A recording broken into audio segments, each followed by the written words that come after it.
¿qué tal? Muy buenas noches. Es un gusto compartir con ustedes los temas de análisis. Sean bienvenidos.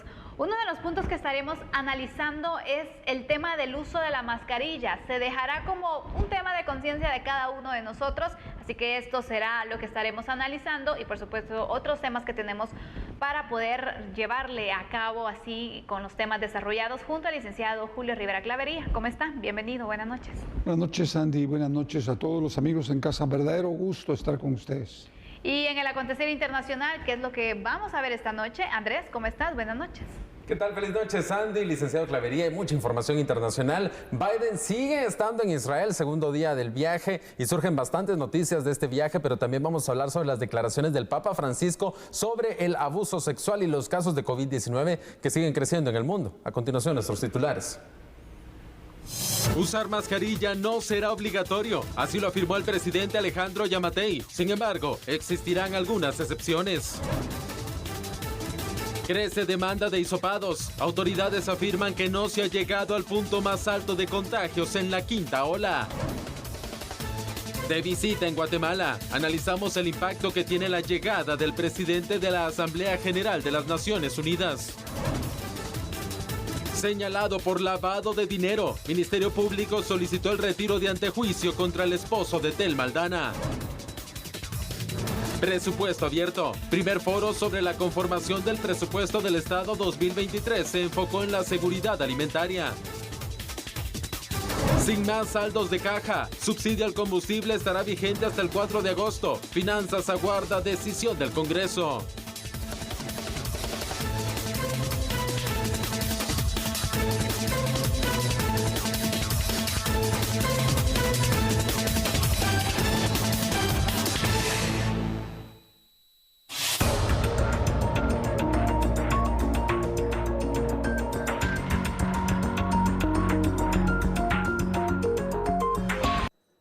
El presidente Alejandro Yamatei dijo que junto al ministro de Salud Francisco Coma tomaron la decisión de quitar el uso obligatorio de la mascarilla.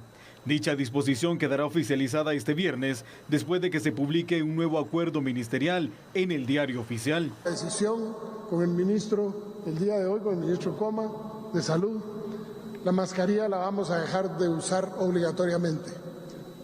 Va a quedar responsabilidad de cada quien. Si estamos en aglomeraciones, nuestra recomendación es usen mascarilla.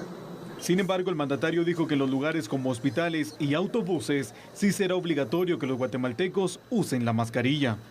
Vamos a dejar obligatoria la mascarilla para ir a los hospitales, lógicamente, para que no haya personas que infecten a alguien que tiene una enfermedad y que pueda morirse.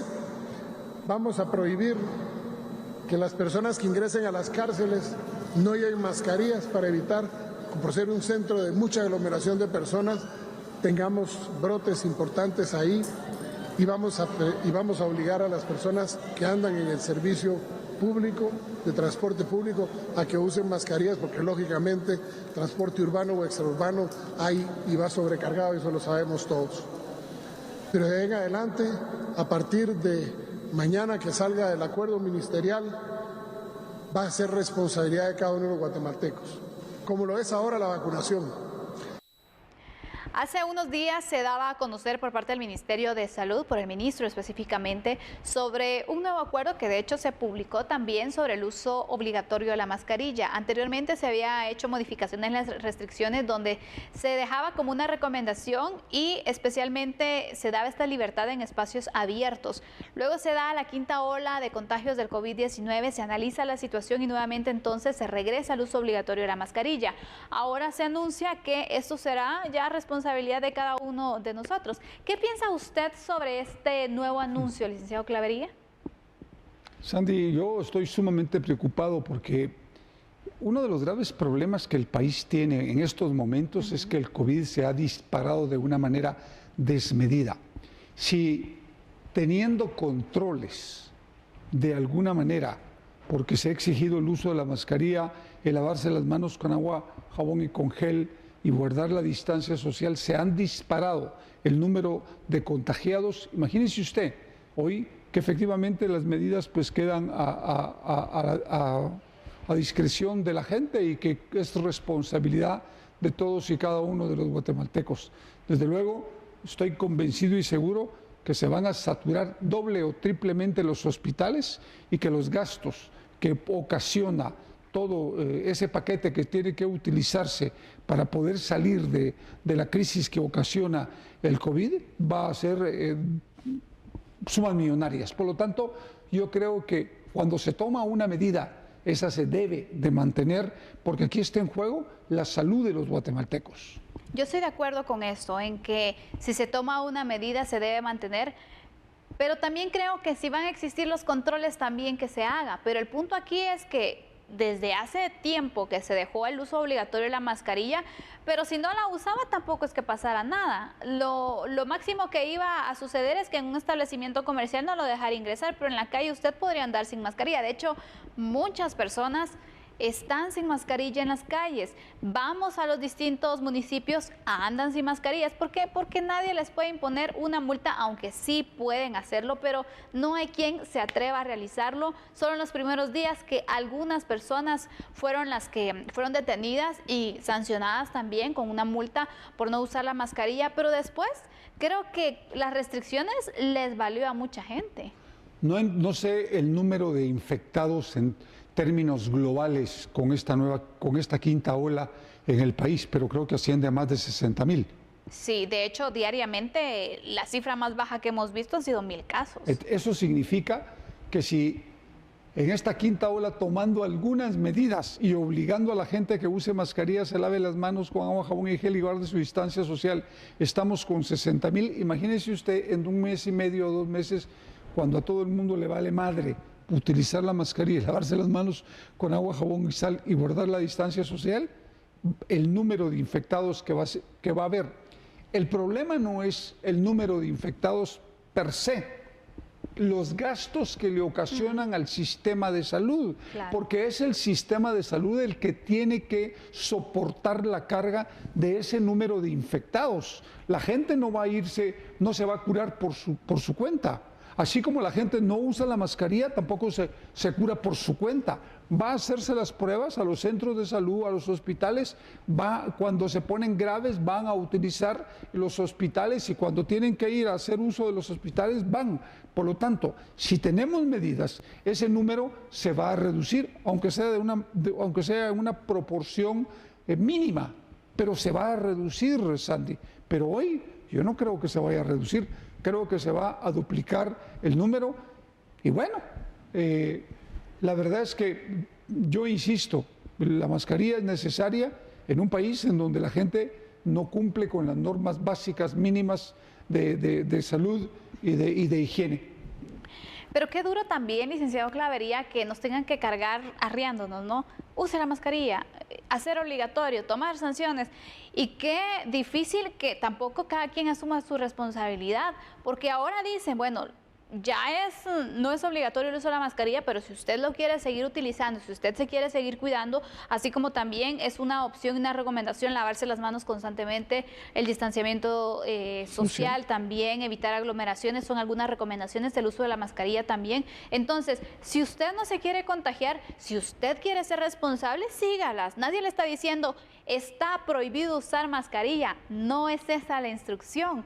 No es obligatoria, pero si usted quiere hacerlo, si usted quiere cuidarse, porque ya sabemos que la mascarilla ayuda a reducir el riesgo del contagio, usted lo puede seguir haciendo. El punto aquí es que, como hace ya varios tiempo, todos tenemos que ser responsables y no tenemos que empezar a culpar a alguien cuando nosotros no estamos teniendo la responsabilidad de cuidarnos. Creo que por ahí va el punto, pero la situación también es que tampoco la estrategia para tratar la pandemia ha ido desde el punto de vista de la concientización sobre las medidas de prevención, sobre una campaña también para poder motivar más a la gente a que se vacune, sobre la forma en la que tienen que continuar cuidándose. No se ha abarcado la pandemia también desde este punto de vista. Por eso es que no estoy de acuerdo, pero también tengo el criterio, licenciado Clavería, en que la gente tiene que ser responsable. También ya no somos pequeños para que nos digan qué tenemos o no tenemos que hacer. Tenemos que ser responsables sin duda alguna y mantener las medidas, pero también la estrategia que se ha utilizado para manejar el tema de la pandemia ya como un punto de vista de prevención tampoco es que se haya abarcado, ¿no? Yo creo que primero no ha habido ninguna campaña de prevención No. que en contra del COVID-19, pero creo que lo importante es que ojalá los guatemaltecos, y hay que hacer un llamado a todos los guatemaltecos que nos están viendo a nivel nacional para que actuemos con responsabilidad y que en la medida de lo posible, si detectamos que tenemos síntomas que puedan estar relacionados con el COVID, primero nos vayamos a hacer nuestra prueba. Segundo, que efectivamente si resultamos infectados nos aislemos, porque en esa medida no vamos a contagiar más gente y esperemos hasta que llegue el tiempo prudencial para hacernos una segunda prueba y estar negativos y entonces comenzar nuevamente a poder salir a la calle para no infectar a nadie, porque el problema es que yo he visto que personas que están con problemas de COVID en muchos de los casos han salido a las calles y han infectado muchísima gente. Exactamente. Y entonces la responsabilidad empieza con nosotros, pero ojalá que los guatemaltecos logremos entender la importancia de la responsabilidad para no infectar a los vecinos. Y agregando lo que usted dice, licenciado, y vamos a ir con unos datos también, la responsabilidad desde ese punto, que si se siente mal una persona, no mantenga su vida normal, es decir, que se tiene que aislar, tiene que tomar sus medidas, porque hoy Sí. una gripe la toman, unos síntomas relacionados con gripe, que puede ser COVID también y que son similares, Así la es. toman, tengo gripe, pero nunca se hicieron una prueba, nunca supieron nada y probablemente estuvieron con COVID, pero fueron irresponsables porque no avisaron, no tomaron sus medidas y desde ahí vemos la responsabilidad, no puede seguir pasando.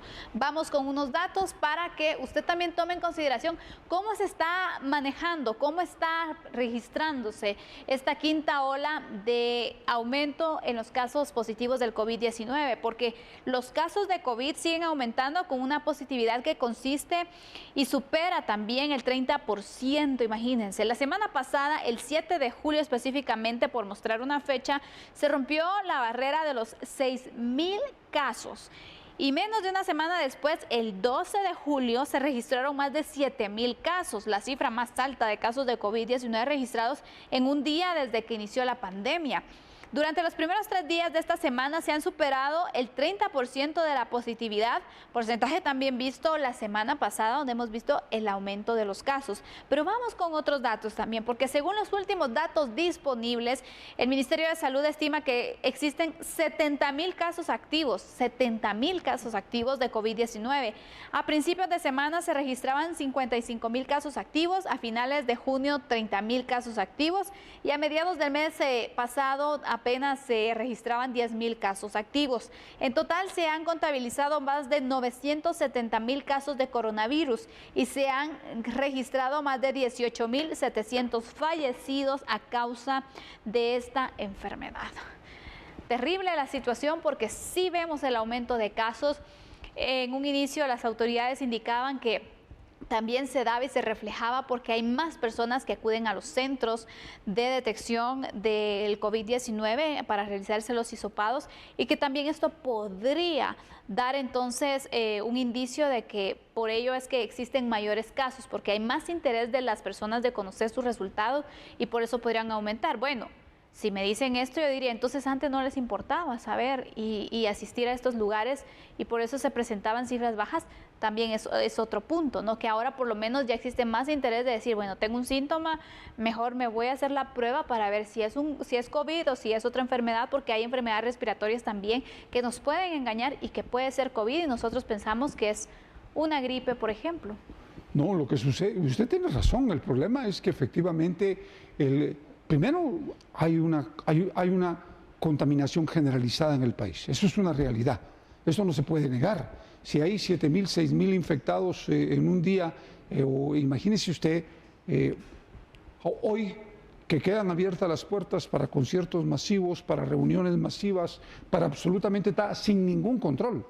Sin absolutamente ningún control, simplemente la responsabilidad de las personas, pues bueno, el número se va a disparar sin lugar a dudas, pero lo importante es entender que también tiene un costo. Ese costo lo va a pagar primero el sistema de salud del país, segurito lo va a pagar, y segundo, la propia población que no se responsabilice de su actuación, porque seguro se van a infectar. Y hay que tomar en cuenta que, como muy bien se ha señalado, si es bien cierto que esta nueva cepa no es tan complicada como las anteriores que producían la muerte, también producen efectos secundarios que afectan riñones, que afectan pulmones, que afectan el corazón, etcétera. Por lo tanto, hay que ser muy cuidadosos, Andy, porque este tipo de medidas yo creo que hay que pensarlas y repensarlas cuando está de por medio la salud del país. Definitivamente es un punto que se tiene que tomar en consideración, la responsabilidad en todos los sentidos. Hace unos días que conversábamos con un médico sobre el tema de COVID también, hablábamos un poco sobre la automedicación. Otra cosa que está sucediendo, ¿qué pasa con otras enfermedades, por ejemplo, donde no visitamos un médico para que nos dé un tratamiento especializado, personalizado también, sino que escuchamos, ya te dio COVID, sí, ¿qué tomaste? Tomé tal, yo lo voy a tomar también. Y no sabemos si realmente es lo que nuestro cuerpo necesita y si va a tener un efecto también secundario en nosotros. Cada cuerpo es diferente, cada síntoma se va registrando diferente. El COVID se presenta de diferentes maneras, no le da de la misma forma a una persona que a otra, entonces por eso es necesario también que se pueda, incluso desde este punto, crear conciencia de cuál será el tratamiento, el cuidado que se debe tener al momento de estar contagiados, porque lo que sí es cierto es que en algún momento a todos nos va a dar. Pues mire, yo insisto que en la medida de lo posible hay que mantener las medidas si uno quiere. Si no lo quieren hacer, pues la gente está en la libertad de actuar como quiera. Pero usted mencionó un tema que es de fondo, y es que efectivamente muchísimas personas que les da COVID se autorrecetan. Y el problema es que uno puede quedar con efectos secundarios. Por eso yo le digo, el costo sanitario de esta pandemia es sumamente alto, porque esos efectos secundarios obligan a que las personas, si no lo hacen, corren riesgos grandes de que se vayan a sacar placas de pulmones, que revisen cómo queda su hígado, que revisen cómo queda su corazón, que son, digamos, los órganos que más se han afectado con esta pandemia. Por lo tanto, yo creo que en la medida de lo posible, cuidémonos mucho y queda en manos de cada uno de los guatemaltecos y en su responsabilidad el usar o no la mascarilla, el lavarse o no las manos con agua, jabón y con gel y el guardar su distancia social. Usted es dueño y amo y señor de su vida. Así es, el punto es que cada uno tenemos que ser responsables. No vamos a culpar a alguien de que se contagie si usted no tomó los cuidados también.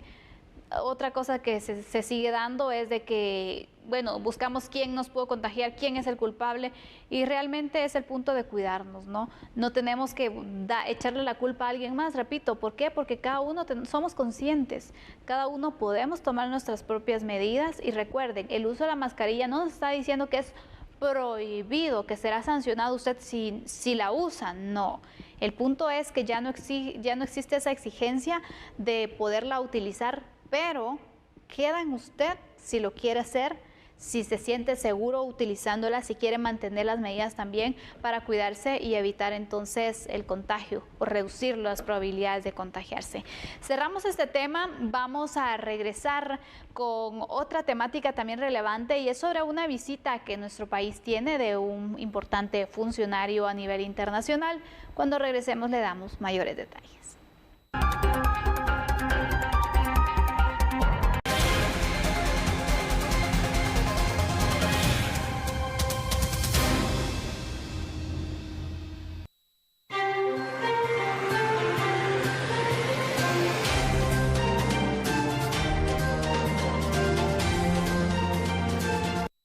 El ministro de Relaciones Exteriores, Mario Búcaro, recibió este jueves a Abdullah Shaheed, presidente de la Asamblea General de las Naciones Unidas, quien realiza una visita oficial en territorio guatemalteco. Durante el diálogo abordaron temas como equidad de género, cambio climático, migración, el medio ambiente y el cumplimiento de los objetivos de desarrollo sostenible, entre otros. Varios temas muy importantes, especialmente el reconocimiento de parte de Naciones Unidas al gran trabajo que viene haciendo Guatemala en misiones de paz en el mundo.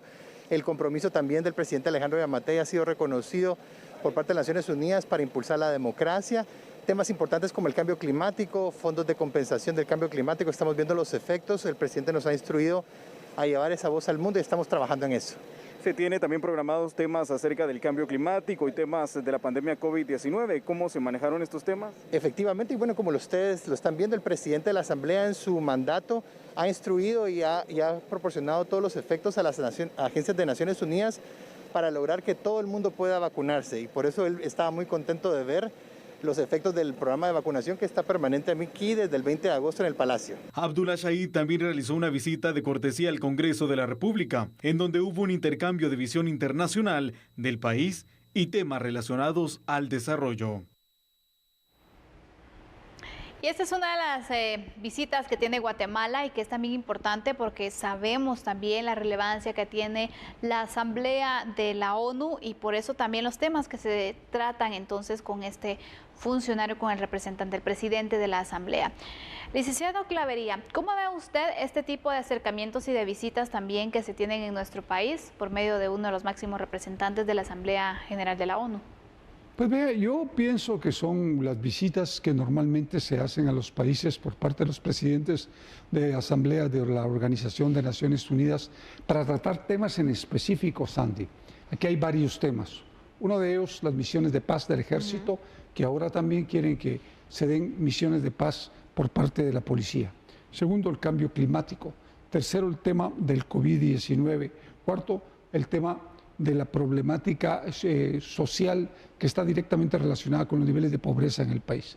Por lo tanto, yo creo que de alguna manera sirve para que efectivamente primero veamos la posibilidad de poder recibir algún tipo de apoyo, no necesariamente ayudas, sino apoyo de otros países que puedan servir para mejorar las condiciones de vida de los guatemaltecos que están directamente relacionados con el cambio climático, con la migración y con el tema de las políticas públicas de desarrollo humano.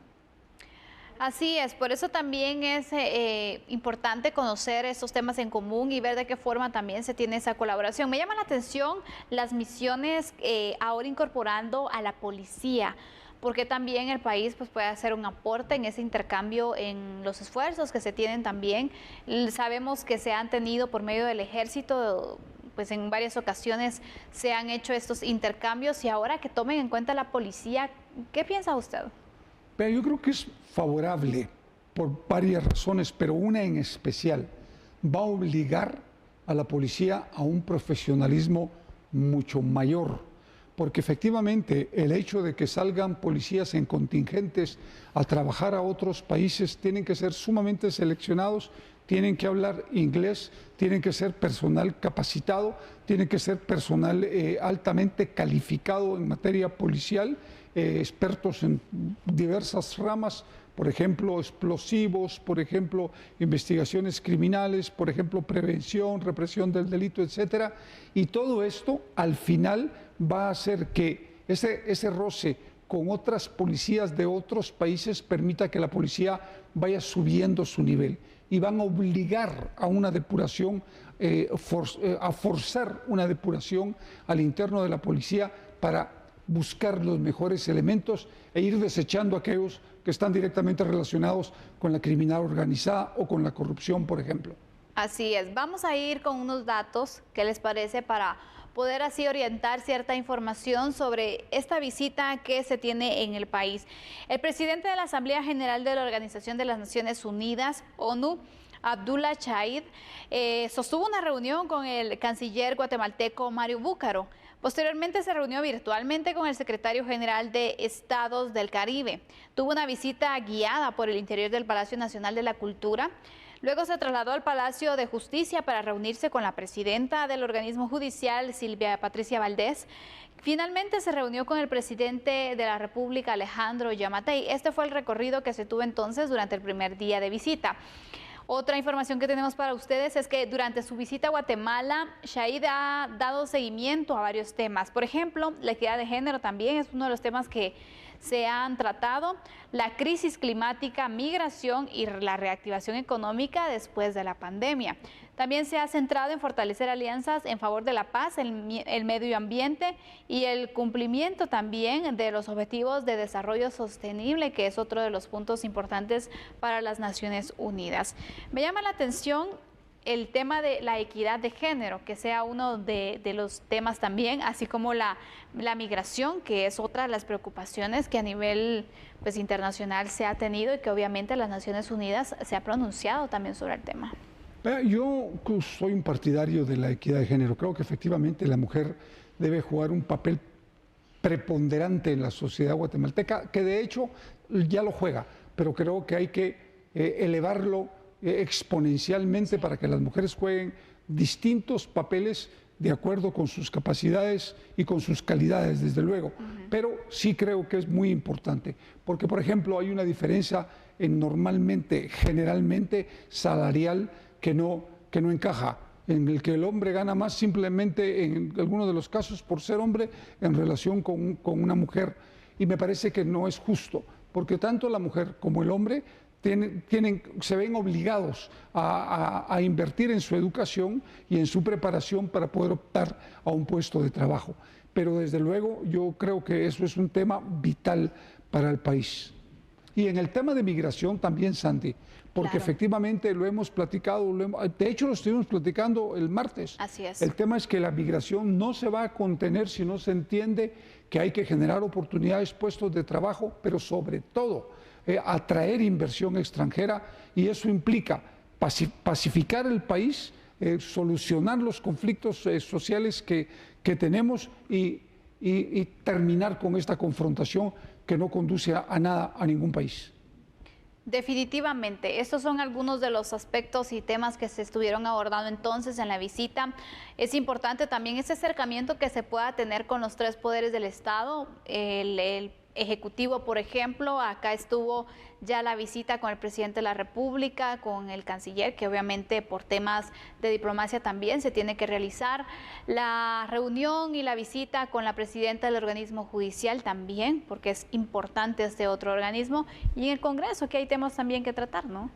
Mire, yo creo que estas visitas lo que hacen es desnudar una realidad que se vive en el país. Es decir, el organismo judicial necesita una reforma a fondo. La justicia debe ser objetiva, imparcial, transparente, y eso implica independizarle y darle plena autonomía al organismo judicial para que se fortalezca la carrera judicial y de ahí salgan todos los jueces, magistrados para el futuro, y que se maneje de otra manera la elección de magistrados a la Corte Suprema de Justicia. No digamos en el Congreso de la República, en donde el trabajo es el doble o el triple, porque efectivamente las elecciones en las que se han electo diputados, el pueblo de Guatemala no se encuentra satisfecho, y creo que hay que velar porque se elijan los mejores para que llegue al Congreso gente que efectivamente se preocupe por la gran mayoría de guatemaltecos, porque al final ellos son los representantes del pueblo de Guatemala. Definitivamente. Sabemos también que las Naciones Unidas juegan un papel importante, el apoyo que se pueda tener de los países. Guatemala pues ha estado también activa, y que también este tipo de visitas son relevantes para ir incluso pues orientando nuevos esfuerzos, nuevas cooperaciones que se puedan tener también, y de esta manera pues ir apuntando los temas que van marcando la agenda nacional e internacional también, porque hay temas que sin duda alguna competen y preocupan a varios países. La migración es una de ellas, sabemos sin duda alguna, por eso siempre está dentro de la agenda y dentro de los puntos a tratar. Licenciado, ¿cuáles son sus conclusiones sobre esta visita? Yo creo que hay algún punto que usted planteó que es el correcto. Este tipo de visitas deben de ser aprovechadas precisamente para buscar la posibilidad de mejorar las relaciones internacionales entre el país y los diversos organismos del Estado y los diversos países. Buscar los apoyos a través de programas, planes, para que efectivamente el país pueda desarrollarse, y sobre todo entender que las buenas relaciones internacionales pueden producir efectos satisfactorios y de beneficio para un país que sabe cómo utilizarlos. Sin duda alguna, esta es entonces la conclusión que tenemos en el caso, y recordemos que también para poder lograr ciertos objetivos en los temas también que preocupan al país, Se necesita inversión, se necesita presupuesto. Y hablando de presupuesto, vamos ahora a conocer otra información. Y es que este viernes las entidades públicas deben presentar ante el Ministerio de Finanzas su solicitud para el presupuesto 2023. Autoridades de finanzas llevaron a cabo el primer foro debate del presupuesto abierto del ejercicio fiscal 2023 con el tema Gran Cruzada Nacional por la Nutrición. En dicho evento, representantes de FAO expusieron una serie de recomendaciones para la atención de las comunidades. Según también, y aquí empezamos a ver primera evidencia sobre estas afectaciones, según el análisis de inseguridad alimentaria aguda, realizada en marzo 2022 bajo el liderazgo de la Secretaría de Seguridad Alimentaria y Nutricional, se proyecta una situación para junio y septiembre del presente año de 4.6 millones de personas en estado de crisis o emergencia, que requieren atención oportuna, atención pronta. Bajo estas condiciones, sin duda los retos son grandes, los desafíos pues se han duplicado, y este espacio resalta aún más la importancia que tiene para poder discutir e incluir en nuestras conversaciones, en las decisiones que ustedes toman, esta evidencia que se ha generado durante los últimos meses. Se tiene hasta el 2 de septiembre para entregar al Congreso el proyecto de presupuesto 2023.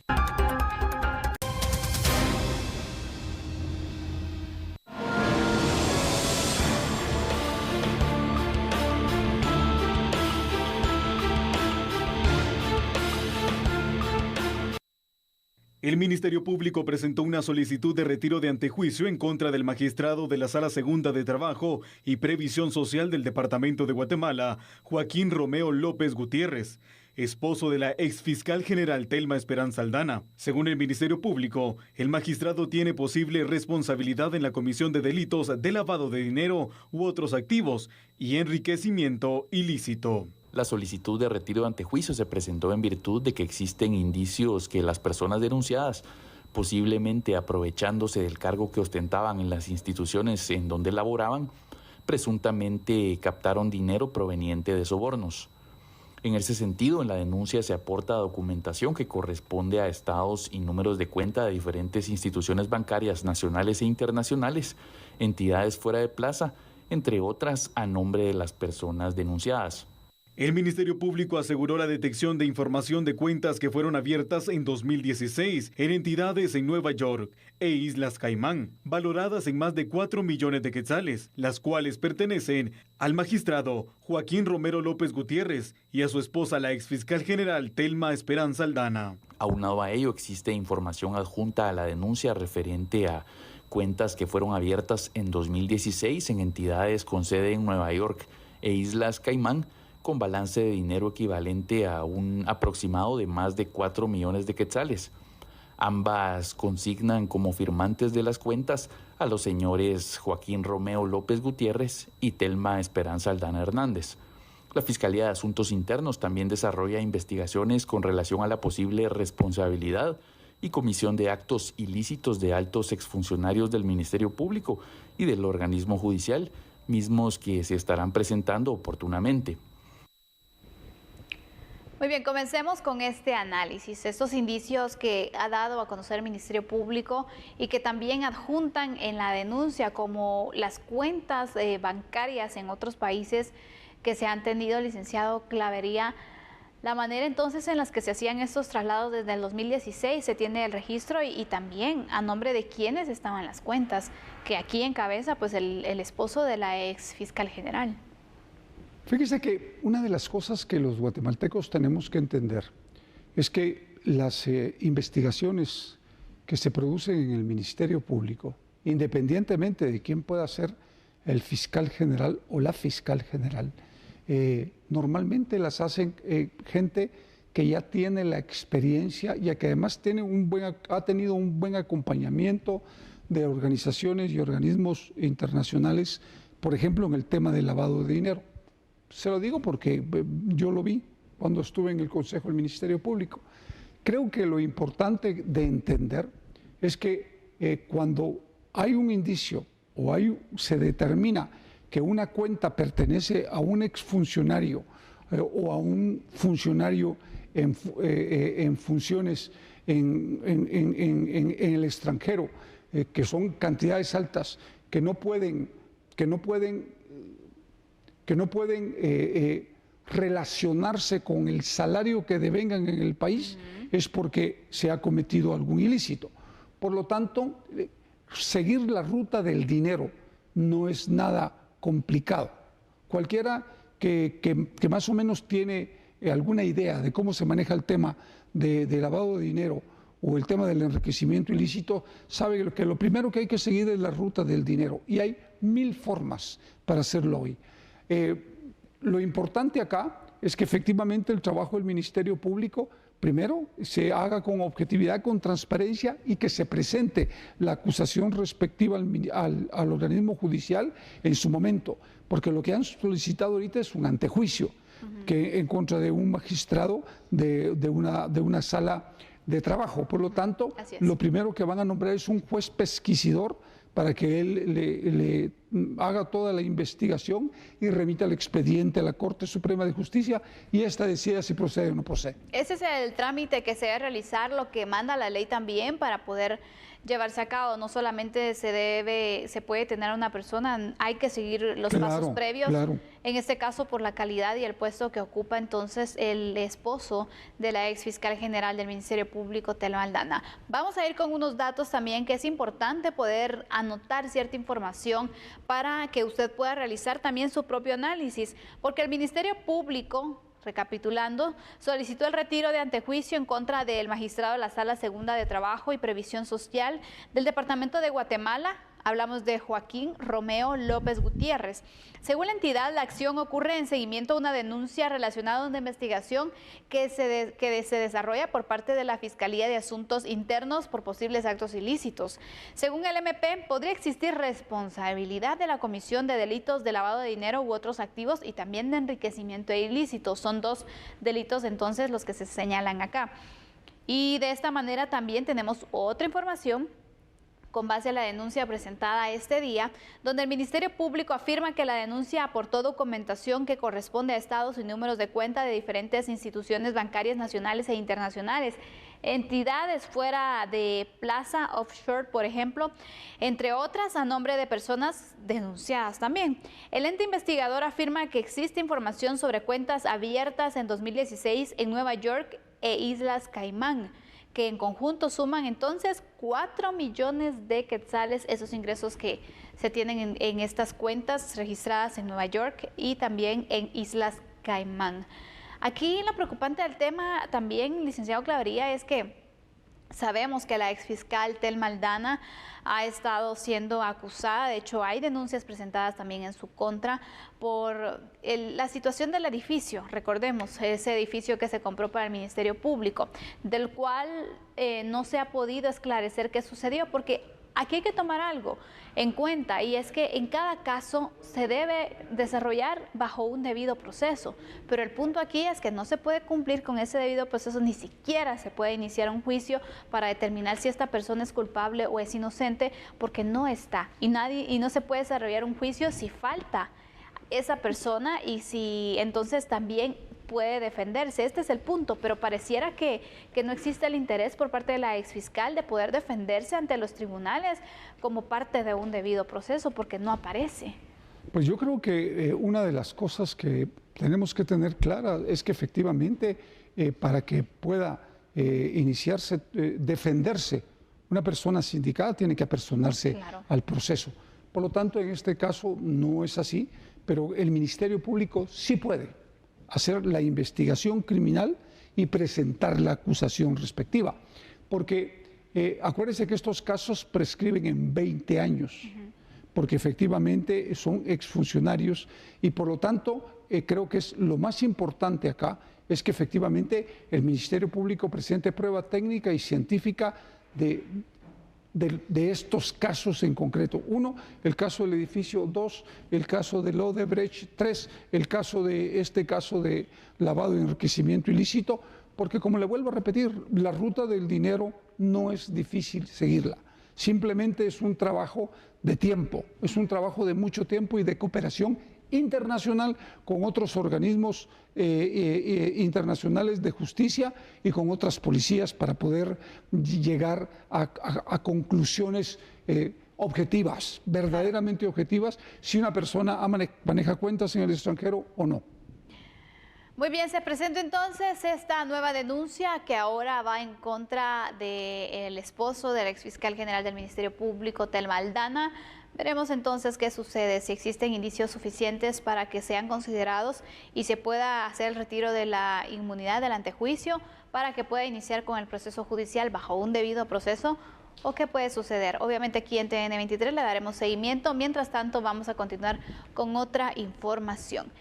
Y es acerca del Ministerio de Finanzas, porque las autoridades han descartado solicitar un nuevo préstamo para poder cubrir así el subsidio por temas de combustible. El subsidio a las gasolinas y el diésel estará vigente hasta el 4 de agosto. Sin embargo, a criterio de autoridades de la cartera del Tesoro, no se cuenta con más saldos de caja, únicamente poco más de 200 millones de quetzales de contención del gasto. Bueno, eso va a ser tema, diría, un poco más del Congreso. En lo personal, diría, no estoy contemplando más préstamos. Si hacen falta recursos, iremos a hacer readecuaciones internas. No queremos, repito, endeudar más al país. Al contrario, es reducir la deuda. Y también hemos visto que el precio del barril otra vez viene para abajo. Lo que se espera es que se quede estable abajo, ya que la misma, no recesión, pero la desaceleración económica de Estados Unidos, las empresas productoras de petróleo se han visto forzadas a tener que bajar el precio, ya que si el precio no baja, ellos al final del día, pues por ganar más en el precio del barril, van a perder más en volumen de venta, que es lo que están evitando no solo en Estados Unidos, sino a nivel mundial. Saldos de caja, como lo comentamos, ya no tenemos, esos ya se agotaron, pero si hiciera falta de alguna manera tener más subsidios, seguimos nosotros con la estrategia de contención del gasto. Es una estrategia bastante rígida que tenemos. Diría que hemos ahorrado ya más de 200 millones de quetzales conteniendo gastos, solo lo prioritario, y si tenemos que subsidiar, espero yo hacerlo, repito, con recursos propios para no incurrir en más deuda. Agradezco al licenciado Julio Rivera Clavería por acompañarnos esta noche. Licenciado, lo esperamos mañana para cerrar la semana con el análisis. Gracias, Andy. Buenas noches. Y cuando regresemos, no se pierda el resumen de noticias internacionales. Andrés Estrada está listo. Ya volvemos.